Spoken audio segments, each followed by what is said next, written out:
हरे कृष्णा। आप सब लोगों का स्वागत है हमारे साप्ताहिक श्रीमद् भगवद गीता कार्यक्रम में। तो हम लोग लास्ट टाइम कहाँ रुके थे? श्लोक नंबर,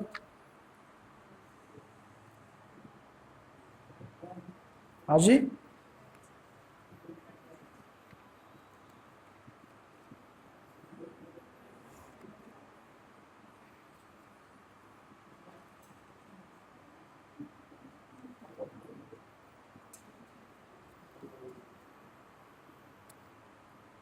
हम लोगों ने लास्ट टाइम श्लोक नंबर 36 इस पे रुक गए थे, जहाँ तक मुझे याद है। पापमेव श्रयेत् अस्मान् अद्वैतानाततायिना तस्मान्नर्हं वयं हन्तुं धार्तराष्ट्रान् सबान्धवान् स्वजनं हि कथं हत्वा सुखिनं साम्य माधव। यदि हम ऐसे आतताइयों का वध करते हैं तो हम पर पाप चढ़ेगा। अतः यह उचित नहीं होगा कि हम धृतराष्ट्र के पुत्रों तथा उनके मित्रों का वध करें। हे लक्ष्मीपति कृष्ण, इससे हमें क्या लाभ होगा और अपने ही कुटुंबियों को मारकर हम किस प्रकार सुखी हो सकते हैं। तो श्रीमद् भगवद गीता के इस प्रथम अध्याय में हम लोग देख रहे थे, इस अध्याय के प्रारंभ से, जहाँ पर कुरुक्षेत्र के युद्ध भूमि पर कौरव और पांडव एकत्रित हुए हैं और दोनों सेनाओं का परिचय कराने के तत्पश्चात भगवान कृष्ण ने किस तरह से अर्जुन के लिए कौरव से लड़ने हेतु युद्ध भूमि को अपने भक्त के जीत के लिए पूरी तरह से अरेंज करके रखा है। इसी बीच जब अर्जुन युद्ध स्थिति का निरीक्षण करता है और निरीक्षण करते समय उससे एक चूक हो जाती है, एक गलती हो जाती है, जो गलती हम लोग हमेशा करते हैं। और वो गलती है अपने भौतिक दृष्टि से चीज़ों को देखने की कोशिश करना। संसार को देखने के लिए हमारी आंखें काफ़ी नहीं है, क्योंकि संसार में छल कपट मोह माया सब कुछ भरा हुआ है। उसको देखने के लिए आपको एक फिल्टर लगाना पड़ेगा। वो फिल्टर है शास्त्र। शास्त्र चक्षु इसलिए कहा जाता है। दो प्रकार के चक्षु होते हैं, शास्त्र चक्षु और चर्म चक्षु।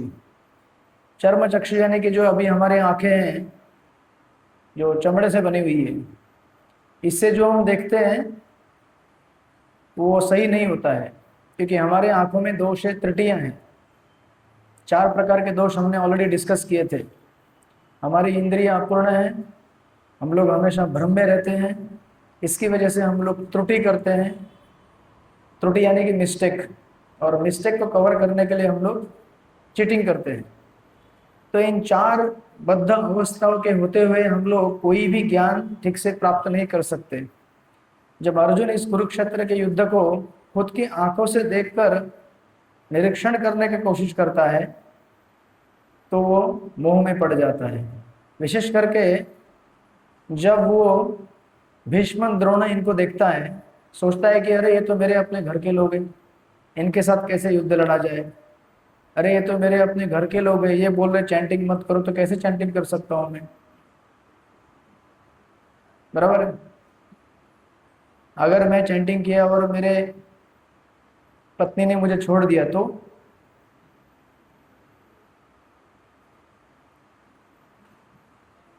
मैं अगर मंदिर गया और गलती से बाबा बन गया तो, या सन्यासी बन गया तो, जैसे कि सब मंदिर में जाने वाले सन्यासी बन सकते हैं। तो जब हम चीजों को अपने दृष्टि से देखने की कोशिश करेंगे तब सबसे भयानक भ्रम हमारे ऊपर आ सकता है, और आता ही है। और वही अर्जुन के साथ यहाँ पर हुआ है, जिसकी वजह से जो पहले शत्रु थे अभी मित्र बन गए अचानक। इसलिए देखिए इस 36 नंबर के श्लोक के सेकंड लाइन में क्या कह रहा है वो, तस्मान्न अर्हं वयं हन्तुं धार्तराष्ट्रान् स बांधवान्। बांधवान यानी कि बंधु बन गए। अचानक बंधु कैसे बन गए भाई? इसके पहले शत्रु थे तो बंधु कैसे बन गए? ये होता है माया का सबसे बड़ा भ्रम। जो चीज हमारे हित की नहीं है वो हमें अपने हित की दिखती है, और जो हमारे हित की है वो हमें लगता है कि नुकसान देगी। अधिकांश लोगों को लगता है कि मंदिर जाना बेकार है, भगवान के पास जाना समय का अपव्यय है। और यही लोग फिर जीवन में डिप्रेशन, जीवन में तनाव, कष्ट आता है तो फिर फोन करते हैं, हरे कृष्णा एक बात पूछनी है। तो मैं कहता हूँ बोलो, ये थोड़ा साइड में आइए ना, थोड़ा कॉर्नर में आइए। तो क्या हुआ? नहीं, वो आप सही कह रहे थे, जब करना चाहिए, और हमने ये बात मानी नहीं, और आज जीवन के 25 साल बीत गए। कुछ लोग ऐसे हैं जिनको मैंने पिछले 20 साल पहले बोला था कि जब करो, अभी भी नहीं कर रहे। उनका एक दिन कॉल आएगा, लेकिन तब तक बहुत देर हो चुकी होगी। जब हमारे पास समय है भगवान से अपने आप को जोड़ने का, और भगवान से जोड़ के आपका कितना ही समय जाता है, कितना समय जाता है? मंगलवार का 1 घंटा 1.5 घंटा, इससे ज्यादा समय मांगा है आपसे? बाकी टाइम तो आप अपने घर में रह सकते हैं, घर में रहिए, भगवान का जाप कीजिए, हरे कृष्णा कृष्णा कृष्णा हरे हरे, हरे राम राम राम हरे हरे। कुछ कष्ट है इसमें? भगवान का जप करने में कुछ कष्ट है? कुछ पैसा देना पड़ता है, हाथ पैर दुखते हैं, सर दर्द होता है, फिर भगवान का नाम क्यों न लिया जाए? लेकिन हम चीजों को अपने दिमाग से देखने की कोशिश कर रहे हैं ना। अरे 1 घंटा जब कर लेता, उससे अच्छा मैं 1 घंटा अपना बिजनेस का काम कर लूं तो पैसा बढ़ेगा मेरा। लेकिन उस 1 घंटे में जो आप जब करते हैं, भगवान आपका कितना सारा काम सेट कर सकते हैं, मालूम है क्या? और अगर वो गुस्सा हो गए तो बिगाड़ भी सकते हैं बहुत सारा काम। काम बिगाड़ना है आपको?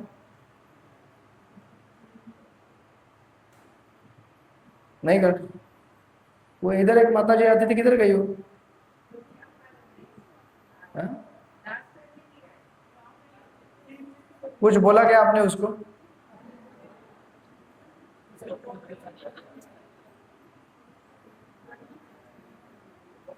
सच सच बताओ, उसके बाजू वाले फ्रेंड लोग। हाँ पूछ ले, मतलब किसी ने दिल तो नहीं दुखाया आपका?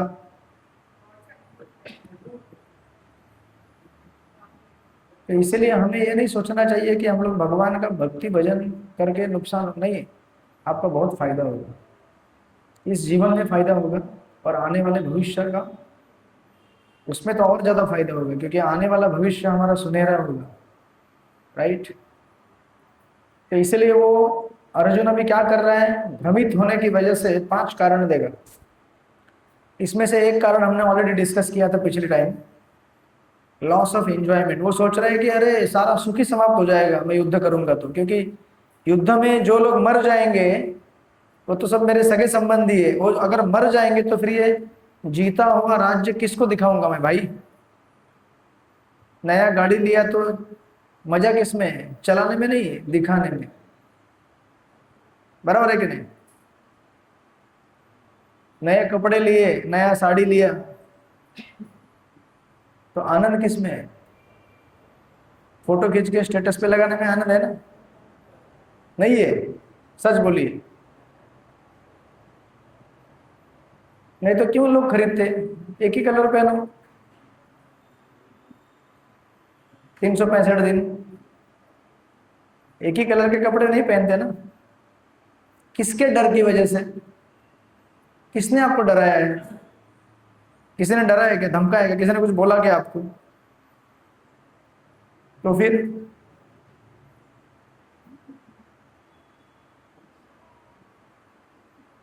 तो अर्जुन सोच रहा था कि सब अगर मर जाएंगे तो किसको दिखाऊंगा राज्य में।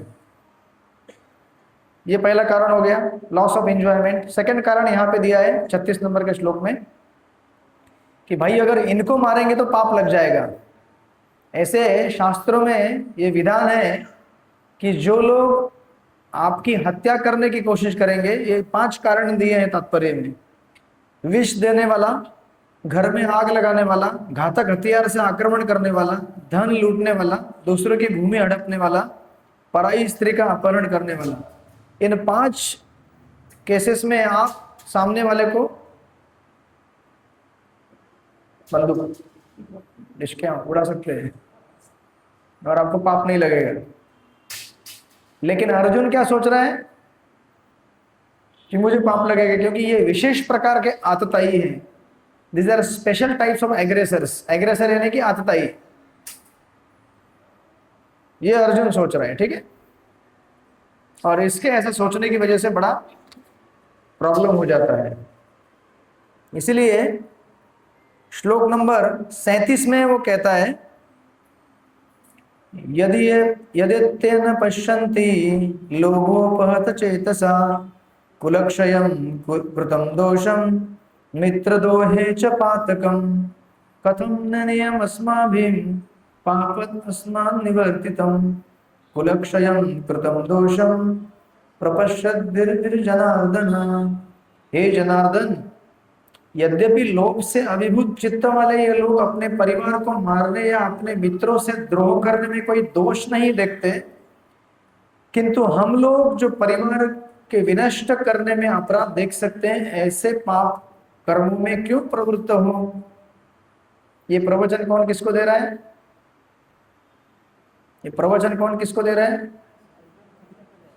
अर्जुन कृष्ण को सिखा रहा है। जो जगत गुरु है, धर्म जो भगवान बोलते हैं उसको धर्म कहा जाता है। हर कोई चीज जो भगवान कहते हैं वो धर्म कहलाता है।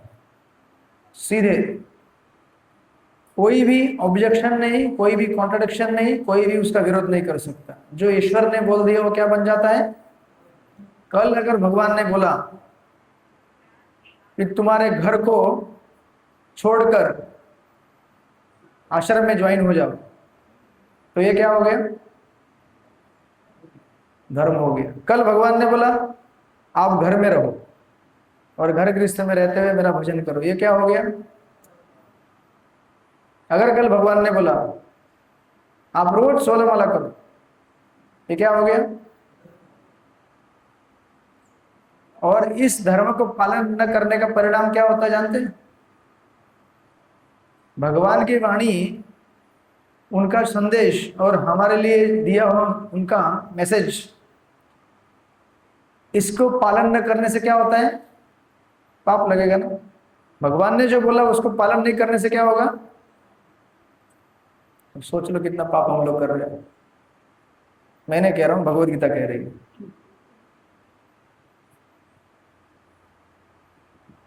पाप लग रहा है कि नहीं? नहीं लग रहा है। और इसका अंजाम क्या होगा? नरकवास। मालूम है ना? पाप करने पर पापी लोग कहाँ जाते हैं? हाँ जी, मालूम है क्या ना सबको? एक विशेष लोक होता है नरक लोक, जहां पे हमारी अच्छी खातिर होती है। अलग अलग प्रकार, 28 प्रकार के नरक हैं।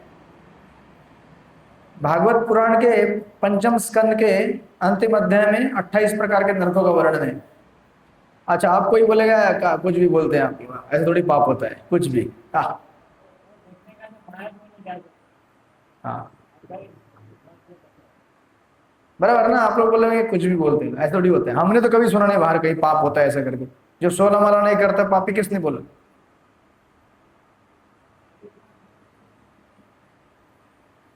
जो लोग भगवान का भजन नहीं कर रहे हैं वो लोग कैसे पापी हैं अभी सिद्ध कर देते। चलो, हम लोग रोज चलते हैं, जब चलते हैं तो कितने सारे जीव जंतु हमारे पैर के नीचे मरते हैं, मालूम है क्या आपको?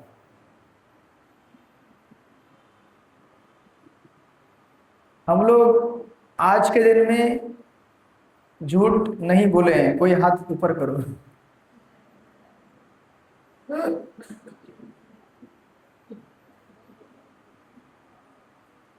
आज मैंने किसी को भी नुकसान नहीं पहुंचाया, ना दिल से, ना अर्थ से,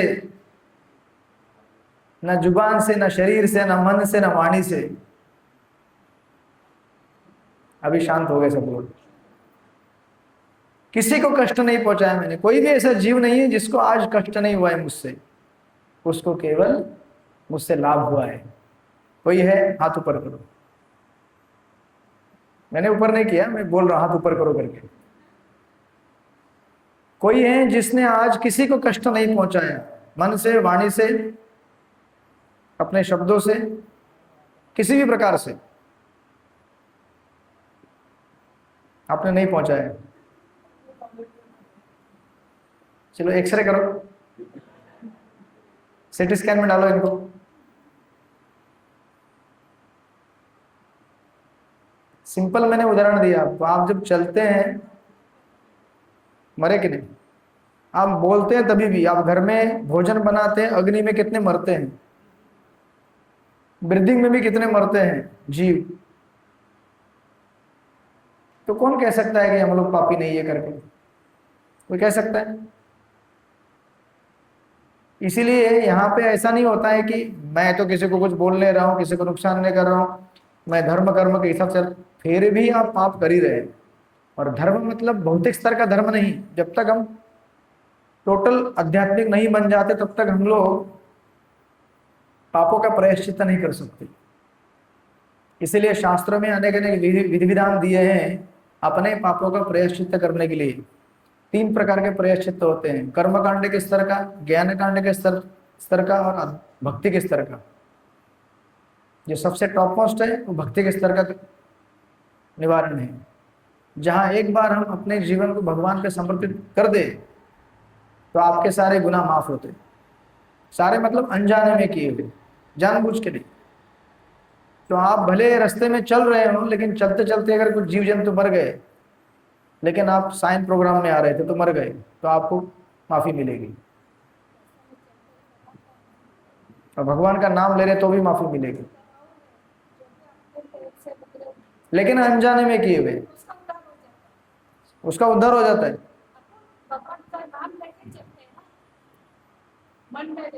हाँ, लेकिन सोचना नहीं चाहिए कि उद्धार करने जाऊंगा मैं। हाँ, सोचना नहीं चाहिए। उसका होगा जो होगा। आपके नाम श्रवण से कुछ शब्द उसने सुन लिया, हरे कृष्ण कृष्ण कृष्ण हरे हरे, हरे राम राम राम हरे हरे, वो होगा। लेकिन हमें ये सोच के नहीं चलना चाहिए कि उद्धार करने निकल रहा हूँ। ठीक है? Yes, correct.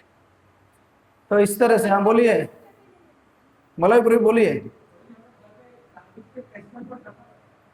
घर में क्या? Pest control. हाँ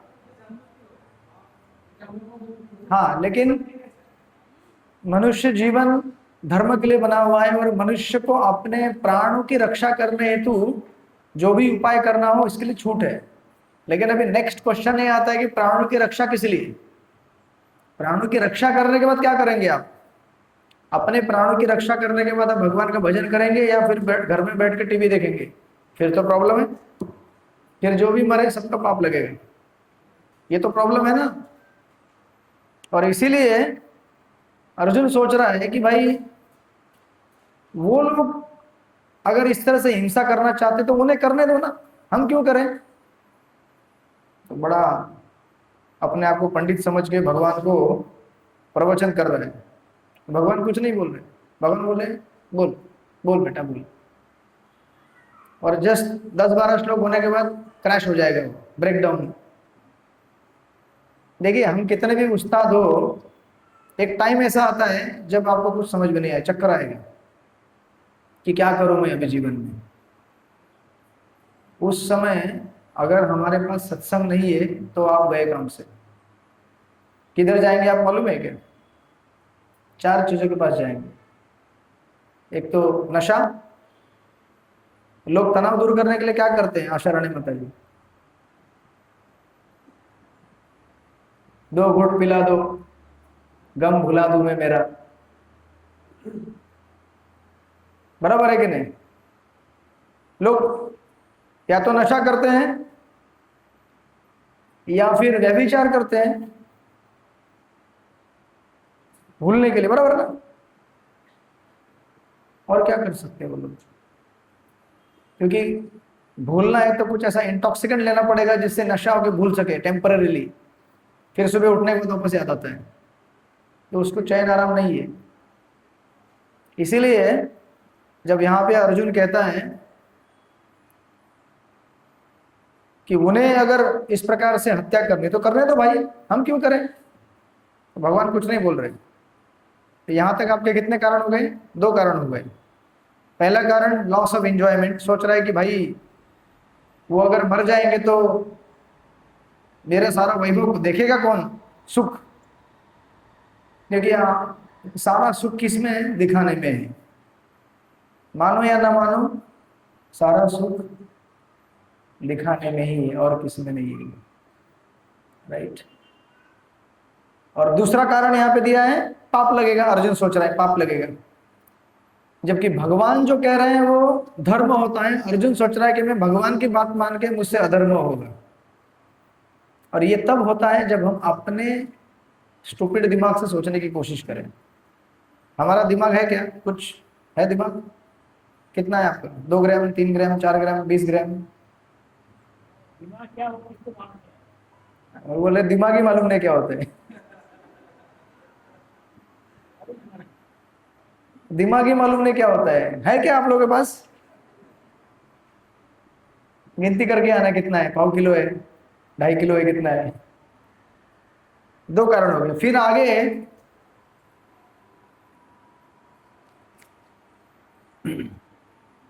आगे जाके 38वें श्लोक में वो बोल रहा है, सॉरी 39वें श्लोक में, तीसरा कारण, कुलक्षये प्रणश्यन्ति कुलधर्म सनातन धर्मे नष्टे कुलम कृष्णम अधर्म अभिभावित तत्। कुल का नाश होने पर सनातन कुल परंपरा नष्ट हो जाती है और इस तरह शेष कुल भी अधर्म में प्रवृत्त हो जाता है। ठीक है, तीसरा कारण है, क्या होगा? कुल परंपरा ही नष्ट हो जाएगी। और ये बहुत स्ट्रॉन्ग आर्गुमेंट है, one of the strongest argument. पहले 2 आर्गुमेंट इतने स्ट्रॉन्ग नहीं थे, लेकिन ये बहुत स्ट्रॉन्ग है।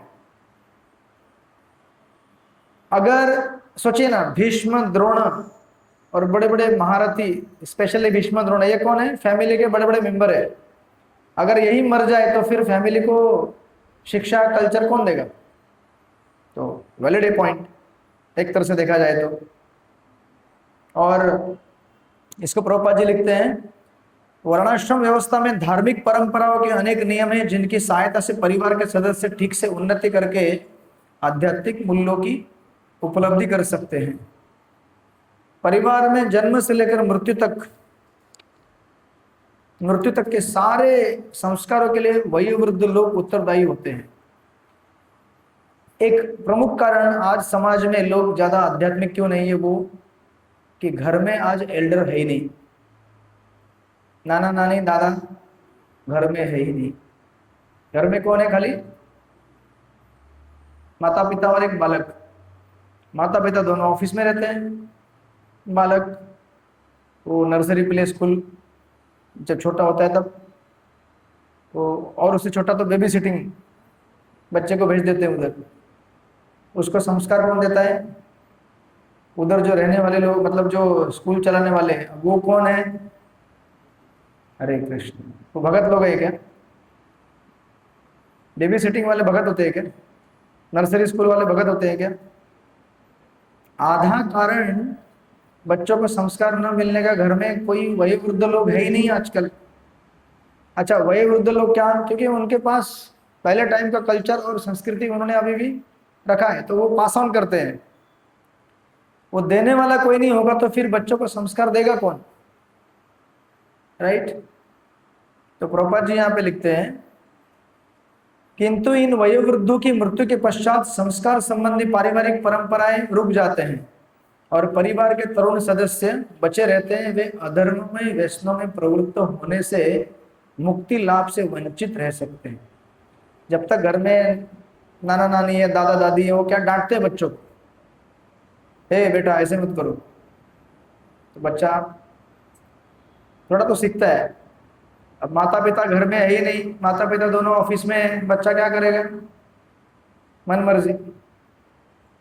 इस प्रकार बिगड़ने की वजह से सारे संस्कार समाप्त हो गए उसके। इसीलिए कह रहे हैं, अतः किसी भी कारणवश परिवार के वयोवृद्धों का वध नहीं होना चाहिए। और अर्जुन कह रहा है कि बात तो सही है ये, कि अगर घर के जो एल्डर लोग हैं ये अगर नष्ट हो जाए तो फिर घर में लोगों को संस्कृति देगा कौन?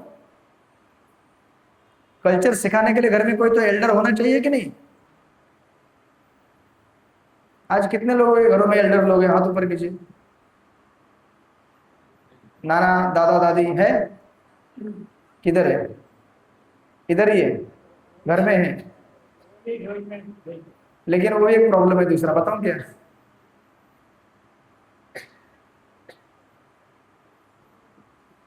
आप कुछ कहना चाहती हो? पानी?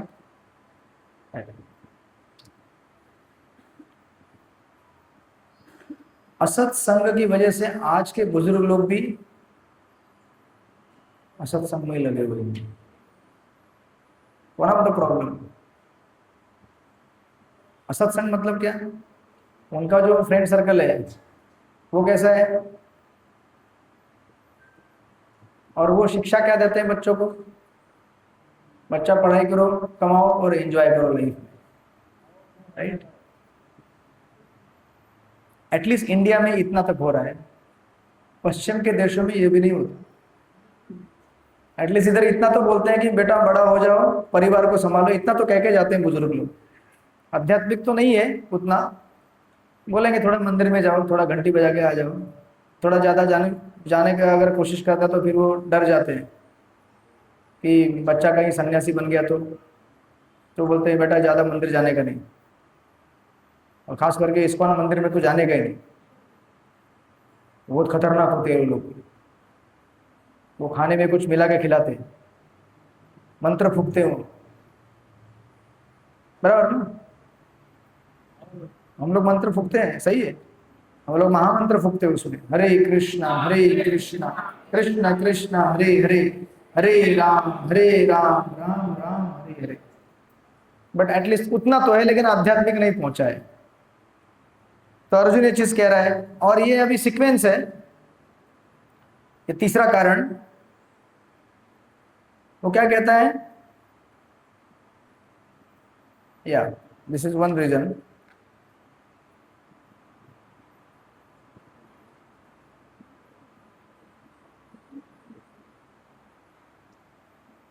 डिस्ट्रक्शन ऑफ फैमिली ट्रेडिशन, परिवार का नष्ट हो जाना, राइट?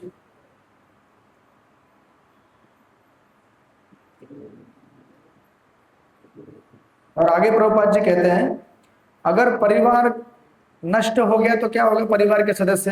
श्लोक नंबर 40 में, अधर्म विभावत कृष्ण प्रदुष्यन्ते कुल स्त्रिया स्त्रीषु दृष्टाशु वाष्णेय जायते वर्ण संकर। हे कृष्णा, जब कुल में अधर्म प्रमुख हो जाता है तो कुल की स्त्रियां दूषित हो जाती है, और स्त्रीत्व के पतन से हे वृष्णिवंशी अवांछित संतानें उत्पन्न होती है। कितने लोगों को समझ में आया क्या कहा जा रहा है यहाँ पे?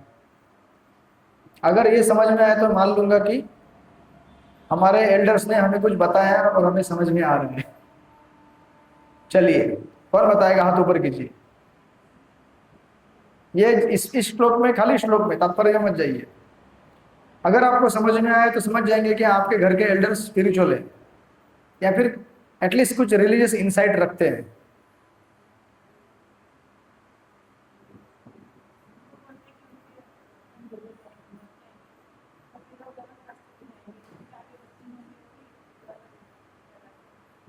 ओके, आपने एक ही पार्ट बताया।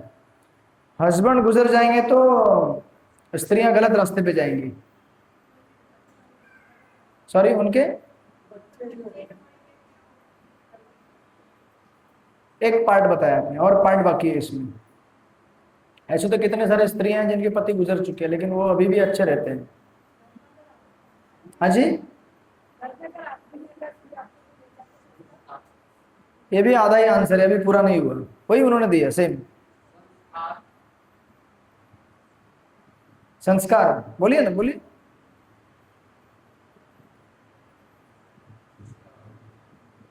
अपने शब्दों में बोलिए, कोई बात नहीं, अपने शब्दों में समझाइए। देखिए, यहाँ पे ये नहीं कहा कि हस्बैंड के गुजरने के बाद, यहाँ पे क्या कहा है? एल्डर्स के गुजरने का, एल्डर मतलब घर के वयोवृद्ध यानी कि जो बुजुर्ग हैं उनके गुजरने के बाद, हस्बैंड के गुजरने के बाद नहीं कहा है। फिर भी मान लिया चलो हस्बैंड गुजर गए, जो एल्डर गुजर जाते हैं ना, तो उनको मतलब तर्पण करने के लिए कोई बचेगा नहीं। ओके ओके, एल्डर गुजर जाए तो फिर तर्पण कर लेंगे, कोई बचेगा नहीं।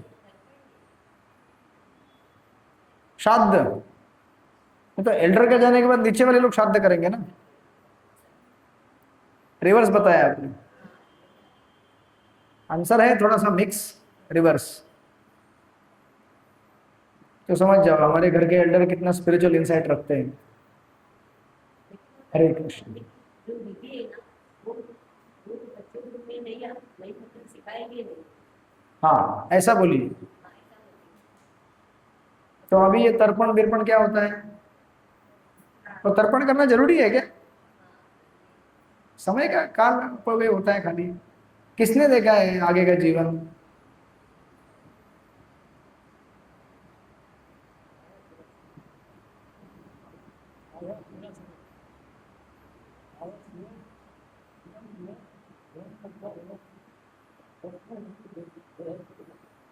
आइए तात्पर्य में अभी, और ये घर के एल्डर लोगों को पढ़ा देना, ठीक है। इसीलिए कहा जाता है ना कि गीता को पढ़िए, खास करके गीता के कमेंट्री को पढ़िए, तात्पर्य को। खाली श्लोक पढ़ने से भी कभी भी समझ में नहीं आएगा क्यों ऐसा बोला गया है बार बार। गीता केवल घर में एक लाल कपड़े में बांध के रखने के लिए नहीं दिया है आपको। जब तक नहीं पढ़ेंगे अपने ही धर्म का ज्ञान हमें होगा नहीं, राइट। तो देखिए क्या बोलते प्रभुपाद जी, जीवन में शांति सुख तथा आध्यात्मिक उन्नति का मुख्य सिद्धांत मानव समाज में अच्छी संतान का होना है, ठीक है। गुड प्रोजेनी, अच्छी संतान। अगर संतान अच्छी है तो फिर अच्छा नागरिक बनेगी वो देश का। अच्छा नागरिक बनेगा तो अच्छी तरह से समाज में रहेगा और समाज का कल्याण करेगा, देश का कल्याण करेगा। अब आगे पढ़िए। वर्णाश्रम धर्म में धर्म के नियम इस प्रकार बनाए गए थे कि राज्य तथा जाति की आध्यात्मिक उन्नति के लिए समाज में अच्छी संतान उत्पन्न हो। अच्छा, अच्छी संतान उत्पन्न कब हो सकती है? ऐसी संतान समाज में स्त्री के सतीत्व और उसके निष्ठा पर निर्भर करती है। हरे कृष्ण। स्त्री अगर अच्छी यानी कि कैसा? पतिव्रता, शुद्धता। अगर स्त्री शुद्ध है, पतिव्रता है, तो उससे होने वाली संतान कैसे होगी? अच्छी होगी ना। अच्छा, ये जो शब्द यहाँ पे इस्तेमाल किया गया अनुवाद में, वर्ण संकर। वर्ण संकर मतलब progeny born out of marriage, विवाह बाह्य संबंधों से जो बच्चे पैदा होते हैं उन्हें वर्ण संकर कहा जाता है। या फिर ऐसे बच्चे, क्या बता रहा था मैं भूल गया। एक तो हो गया वर्ण संकर,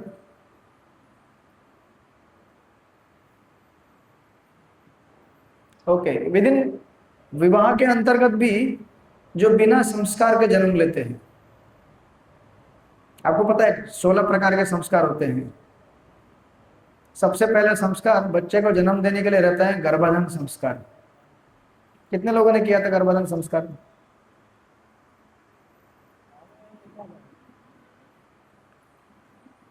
हरे कृष्ण। तो हमारे एल्डर हमें क्या संस्कार दिया अभी समझ लीजिए।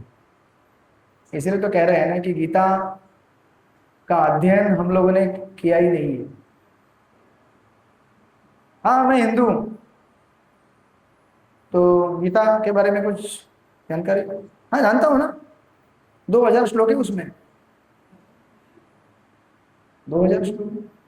हाँ गीता वाल्मीकि जी ने बोली थी। आप जाओ आज सड़क में पूछो लोगों को। कंस और दुर्योधन भाई भाई थे,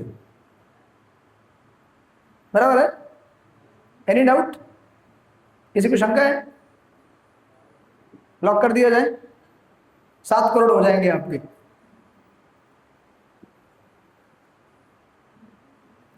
बेसिक अंतर भी नहीं बता पाएंगे वो लोग। रामायण और महाभारत में क्या अंतर है? हमारा प्रमुख धर्म ग्रंथ भगवत गीता जो महाभारत से आया है उसके बारे में भी जानकारी नहीं होगी उनको। और जो टेलीविजन में दिखाया गया, क्या दिखाया गया टेलीविजन में? और देवता लोग स्वर्ग में नाचते रहते अप्सराओं के साथ और शराब पीते, बस यही दिखाया गया। बराबर। हमारे ज्ञान का सोर्स क्या रहा है?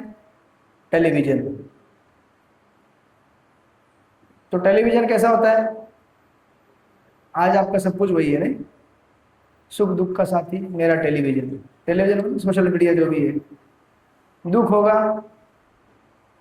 वही दुख बांटेगा मेरा, सुख होगा वही मेरा बांटेगा। तो जब लोग उस समय महाभारत देखते थे, जब महाभारत रिले हो रहा था, तो वो लोग देखते थे महाभारत में, अरे बाप रे अभिमन्यु मर गया। तो वो लोग रोते थे, हाय हाय अभिमन्यु मर गया, अभिमन्यु मर गया। आधे घंटे बाद महाभारत सीरियल समाप्त, क्रिकेट मैच चालू। आज इंडिया पाकिस्तान की मैच है और सचिन 0 पे आउट हो गया। फिर रोना धोना चालू होता है उन लोग। अभिमन्यु मर गया तो भी रो रहे थे, सचिन 0 पे आउट हो गया तो भी रो रहे थे। तो इनकी भावना में है कहां पे? ये केवल एंटरटेनमेंट बना दिया क्या धर्म को? महाभारत को केवल क्या बना दिया है? एंटरटेनमेंट। देखिए हायरार्की कैसे है। समाज की उन्नति होती है अच्छी संतान से। अच्छी संतान कहां से आती है? स्त्री से। स्त्री की शुद्धता किसके ऊपर निर्भर है? उसके संस्कारों के ऊपर। स्त्री को संस्कार कौन देगा? शास्त्र से आएंगे, लेकिन शास्त्र देगा कौन? घर के बुजुर्ग लोग। बराबर है। स्पेशली देखिए, आपको कहीं भगवान के मंदिर जाना है या शास्त्र को पढ़ना है, उसके संपर्क में लाने वाले घर के बुजुर्ग ही होते हैं। घर के माता पिता अगर बोलेंगे तो बच्चा कुछ सोच सकता है कि मैं भगवान का अगरबत्ती घुमाऊं, कुछ गीता पढ़ूं, जाप करूं। नहीं बोलेंगे तो नहीं। बराबर है कि नहीं? अब आगे देखिए प्रभुपाद जी क्या लिखते हैं।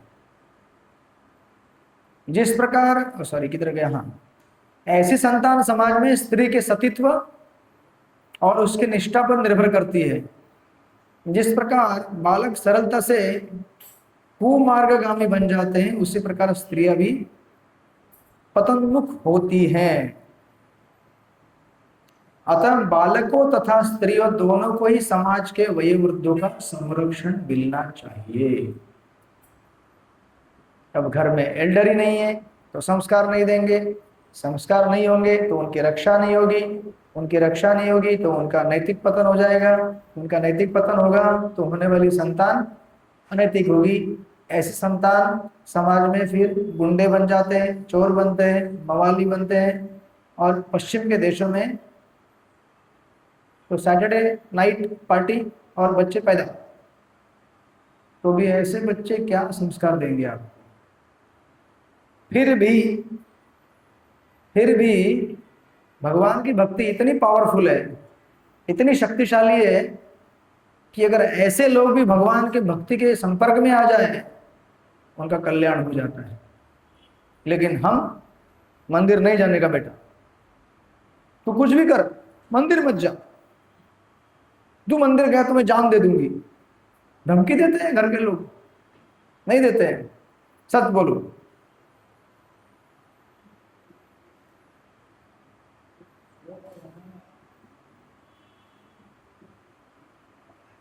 जमाने में संस्था था, जीवन उठने के बाद क्या था, सारा गया वर्षों के लगते हमारे सारा मेरा जोड़ेगा।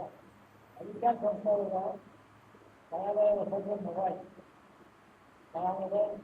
ये कहने का तात्पर्य है कि पूर्व जमाने में सुबह उठने के बाद भगवान की प्रार्थनाएं पढ़ी जाती थी। अभी सुबह उठने के बाद मोबाइल होता है हाथ में, और मोबाइल में क्या होता है? हरे कृष्ण। थोड़ी भगवान का भजन सुनते लोग। जबकि अभी सबसे ज्यादा सुविधा है भगवान का भजन सुनने का। पहले के जमाने में हमको याद है ना, हम लोग 2008 के पहले वो एक ट्रांसेंड का MP3 प्लेयर आता था छोटा सा, उसको कान में लगा लगा के सुनते थे लेक्चर। वो लेक्चर, वो भी नंबर देख के, कौन सा नंबर चालू है, कहाँ पे है वो, अरे नंबर मिस हो गया, लेक्चर मिस हो गया, आगे का नंबर बटन दब गया। अभी आपके पास क्या सुविधा है? जो आपको लेक्चर सुनना है स्टोर करके रखो, एक बटन दबाओ, टक, चालू। फास्ट करना है फास्ट, स्लो करना है स्लो, जिस स्पीड में सुनना है वो स्पीड में। है कि नहीं सुविधा? अभी सबसे ज्यादा सुविधा भक्ति करने की अभी है, लेकिन सबसे ज्यादा नाटक अभी है। हमने सुनी चैंटिंग, आप बोलते जाओ, आपका काम है बोलना, हमारा काम है सुनना। हम लोग ऑडियंस है, इस कान से उस कान तक, इसलिए इस कान, हम इस कान से सुनेंगे, उस कान से छोड़ देंगे। तो कैसे हमारा कल्याण होगा? इसीलिए देखिए तुलना कैसे की गई है, स्त्रियों की तुलना छोटे बालक से की गई है। कभी कभी लोग लड़ पड़ते हैं, अरे स्त्रियों को मुक्त कर दो, खास करके जो मॉडर्न समाज है वो कहते हैं कि लड़कियों की बराबरी है लड़कों से। तो हम कहाँ मना करें भाई, बराबर में तो बैठे हैं सब लोग, सेम चेयर पे बैठे हो ना, सेम हाइट में बैठे हो, प्रसाद भी सेम मिलने वाला है, वो बराबरी नहीं है क्या? लेकिन इससे ज्यादा बराबरी नहीं कर सकते, इससे ज्यादा बराबरी करने जाओगे तो फिर एक्सीडेंट। फ्री मिक्सिंग मतलब recipe for disaster. Free mixing मतलब समझते हैं? आज के स्कूल कॉलेज में कैसे होता है? मुझे बताने की जरूरत नहीं है, ऐसी बातें बोलने से ही हमको शर्म आती है, नहीं? जो कि सत्यता है।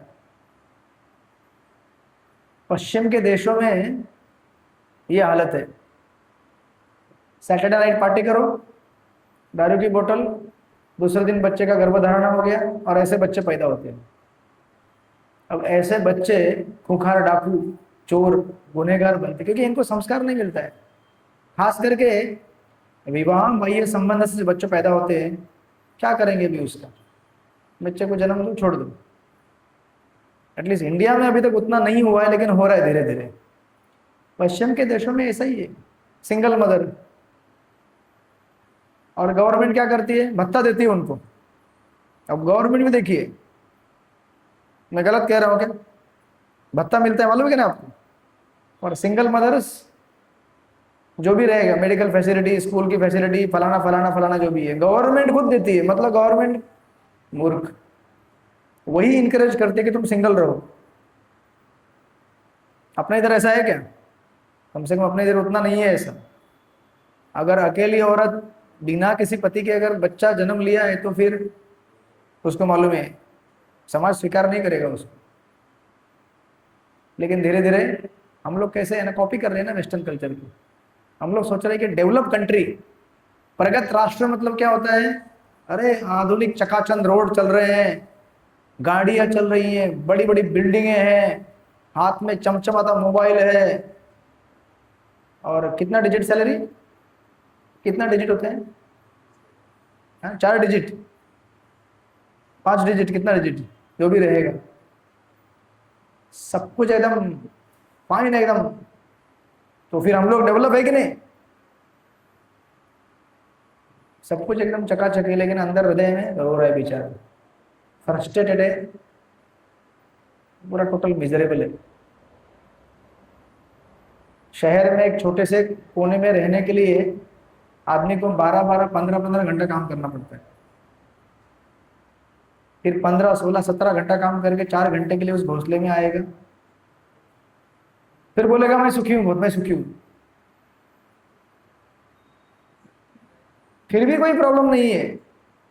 अगर हम तभी भी भगवान की शरण लें, भगवान के नाम जाप का सहारा लें, तभी भी हम इस दलदल से बाहर निकल सकते हैं। राइट? इसलिए ये जो पद्धति है वर्णाश्रम धर्म में संस्कारों की, पति पत्नी को जब संतान निर्माण करनी है तो पहले से गर्भाधान संस्कार दिया जाता है। गर्भाधान संस्कार मतलब दोनों के संग के पहले उनको गुरु से परमिशन लेना है कि हम संतान की उत्पत्ति करना चाहते हैं, आप आशीर्वाद दीजिए। तो उसके विधि, पूजा, भगवान से आशीर्वाद लेना, ये सब क्रियाएं रहती है। भगवान का नाम जाप करके फिर संतान की उत्पत्ति करने के लिए प्रयत्न किया जाता है। वैवाहिक जीवन किसी इंद्रिय तृप्ति के लिए बना हुई चीज नहीं है, हालांकि इंद्रिय तृप्ति है उसमें, लेकिन शास्त्रों ने उसको इस तरह से अरेंज किया है कि उसमें धर्म का भी योगदान मिले उनको। चलो आपको संतान उत्पत्ति करनी है तो धर्म के हिसाब से करो, मटेरियल लाइफ एंजॉय करना है कर सकते हो, मना नहीं किया शास्त्र में, लेकिन एंजॉय इस तरह से करो कि आपको पाप भी ना लगे और आने वाली संतान को आध्यात्मिक मूल्य भी मिले। इस तरह से सिस्टमेटिकली अरेंज किया गया है शास्त्रों को, राइट। अभी हमारे दो ही संस्कार होते हैं, कौन सा? जन्म लेने के बाद, फिर विवाह संस्कार और मृत्यु संस्कार। हरे कृष्ण। जन्म से लेकर विवाह तक क्या संस्कार मिले भगवान जाने। और विवाह संस्कार भी नाम के लिए, पंडित जी आते हैं, पान चबाते हैं, ऐसे पान चबाते रहते हैं, कुछ मंत्र बोलते हैं, हमें भी मालूम नहीं क्या मंत्र बोल रहे पंडित जी। बताइए कितने लोगों ने शादी में पंडित जी से मंत्र सुने थे, आपको पता चला कि पंडित जी क्या बोल रहे हैं? हाथ ऊपर कीजिए। कितने लोगों को पता चला पंडित जी क्या मंत्र बोल रहे हैं? आपको पता चला था? तो आपको समझ में आया क्या बोले थे वो? क्या बोला था बताइए।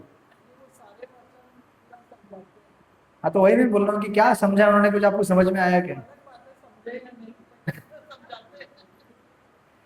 अलग बातें समझे या नहीं समझे, उनका काम है समझाना, हमारा काम है जो भी समझे समझे, नहीं समझे क्या फर्क पड़ता है, शादी हो गई सब खत्म। मुझे बोल रहे क्या? टाइम हो गया क्या? हाँ पंडित जी को बोलते जल्दी जल्दी करो, पंडित जी जल्दी करो।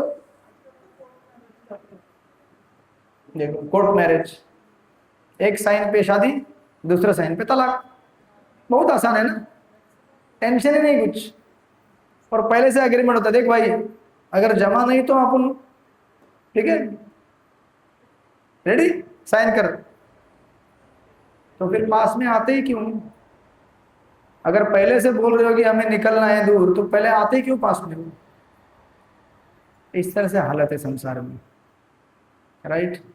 एक्चुअली अगर आप देखेंगे मैरिज सेरेमनी में जो भी संस्कार किए जाते हैं, दिए जाते हैं, हर जगह भगवान विष्णु का आराधना होता है, हर जगह भगवान का भजन पूजन किया जाता है, और ये भी बताया जाता है कि हम लोग भगवान को साक्षी मान के साथ में रहेंगे। तो फिर तलाक का सवाल आता ही नहीं है, जिसने भगवान के सामने वचन दिया फिर तलाक क्यों करने का? लेकिन अभी पंडित जी क्या बोल रहे हैं वही मालूम नहीं हमको, तो फिर 1 मिनट में झगड़ा, 1 मिनट में सेपरेशन। और सेपरेशन भी कैसा भयानक लेवल का टॉर्चर, इतना प्रॉपर्टी चाहिए, इतना पैसा चाहिए, बच्चा मेरा है तेरा नहीं है। एक हमारा एक है, एक आईवाईएस का था हमारा लड़का, वो शादी किया, 1 साल के अंदर ही कुछ तो हो गया, हल्का फुल्का कुछ तो बातचीत हुआ, उनके थोड़ा सा अनबन हुआ, तो दोनों, और लड़का कब्जे में ले लिया। और कितने आज 6 साल हो गए, लड़के को मिलने नहीं देते, मिलने का नहीं, मैं नहीं मिलाऊंगी मैं। और ये कौन है? लॉयर, लड़का लॉयर है। दुनिया के केस सॉल्व करते करते अपने ही केस उलझ गए।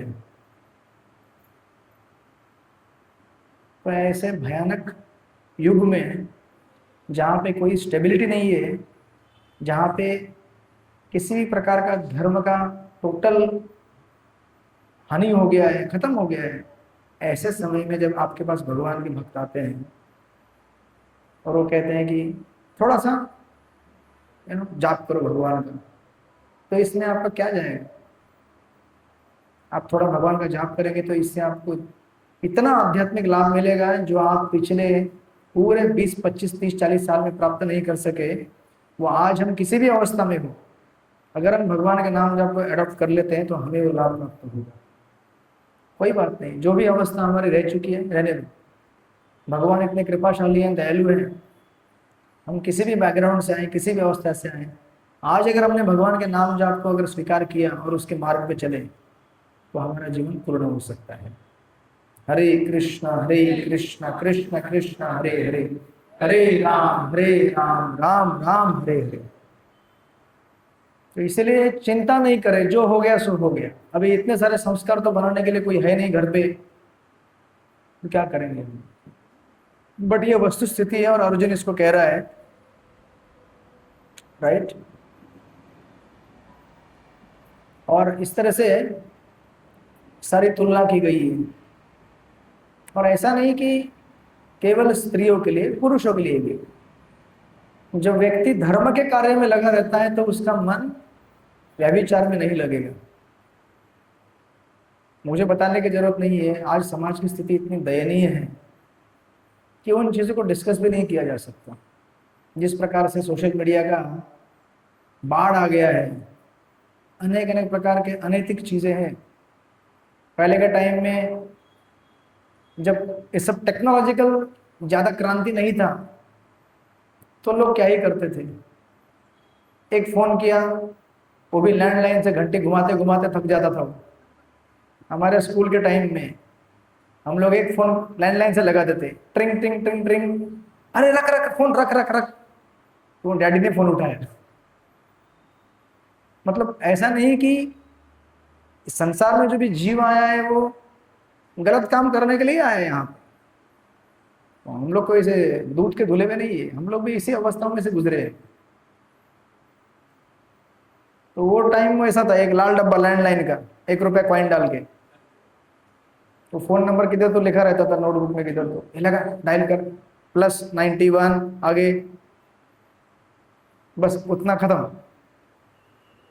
अब सोचिए उस जमाने से लेकर अब तक क्या हालत हो गई लोगों की आज। तो ऐसे पतित समाज को उद्धारित करने के लिए कोई मार्ग नहीं बचा सिवाय भगवान के नाम का। अब कोई संस्कार, कोई धर्म कर्म कुछ नहीं कर सकते हम लोग, कुछ नहीं हो सकता हमारा, टोटल गॉन केस। अब केवल एक ही उम्मीद है, वो है भगवान का नाम संकीर्तन। इसलिए चैतन्य महाप्रभु प्रकट हुए, परम विजय थे श्री कृष्ण संकीर्तन। ऐसा भगवान ने नाम का हमें अस्त्र शस्त्र दिया है जिसको स्वीकार करते ही शुद्धि चालू हो जाती है हमारी। बराबर है कि नहीं? देवी बालन माता जी किधर गई? नाम जाप से फर्क पड़ रहा है कि नहीं? जितना पावर भगवान के नाम जाप में है उतना किसी में नहीं है। किसी भी प्रकार की शुद्धि अगर हम किसी भी प्रकार से करने की कोशिश करें, कुछ लोग सोचते हैं कि मैं उपास कर लूंगा तो मेरी शुद्धि होगी, कुछ लोग सोचते हैं कि मैं थोड़ा वेद पाठ कर लूंगा तो मेरी शुद्धि होगी, कुछ लोग सोचते हैं कि मैं थोड़ा सा तीर्थ यात्रा करके आऊंगा तो मेरी शुद्धि होगी। कलयुग में केवल भगवान के नाम श्रवण में ही ताकत है। कलेर दोषो निधि राजन हस्ती एक महान गुण कीर्तनादेव कृष्ण से मुक्त संगम परम व्रजेत।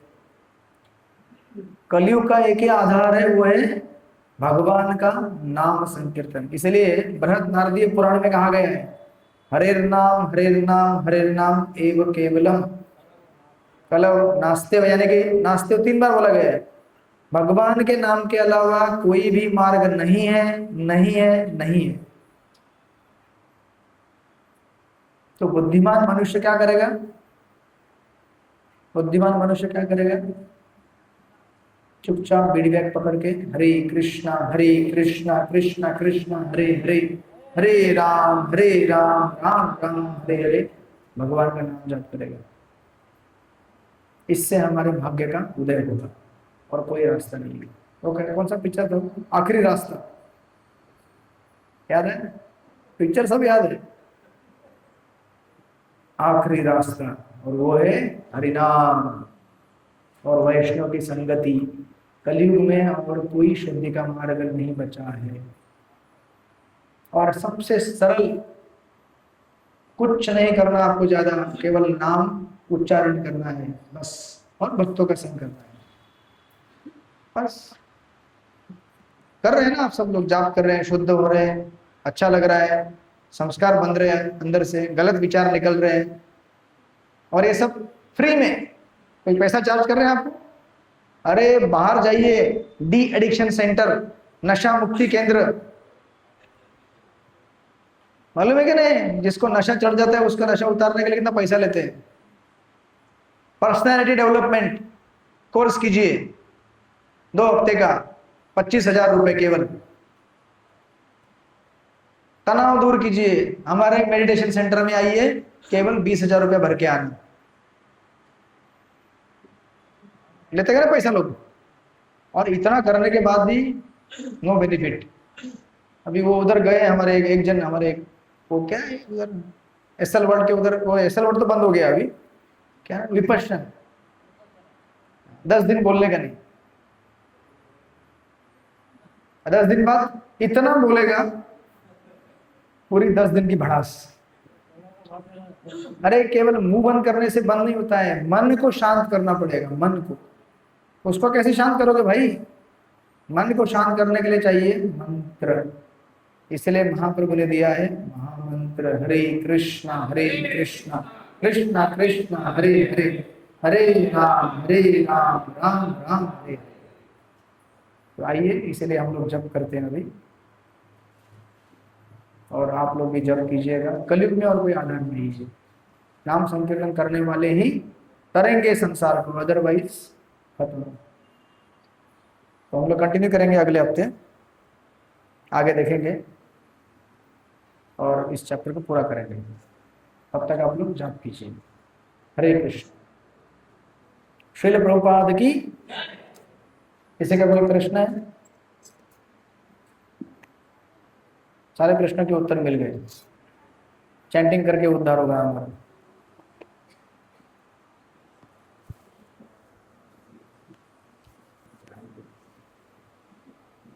ठीक है, सबके पास जपमाला है? अगर नहीं है तो मोबाइल में टैली काउंटर करके आता है, मोबाइल में जाइए, गूगल प्ले स्टोर में जाइए, टैली काउंटर 1 मिनट में डाउनलोड हो जाएगा, उसमें जाप कीजिए। टेक्नोलॉजी आया है भाई, उपयोग कीजिए उसका, केवल रील मत देखिए उसमें। प्रभुपाद के प्रवचन है, सुनिए, उसमें कितने आध्यात्मिक प्रवचन है, सुनिए, भगवान का दर्शन कीजिए, तभी मोबाइल से आपको उद्धार होगा, नहीं तो मोबाइल आपको डुबा देगा। हरे कृष्ण।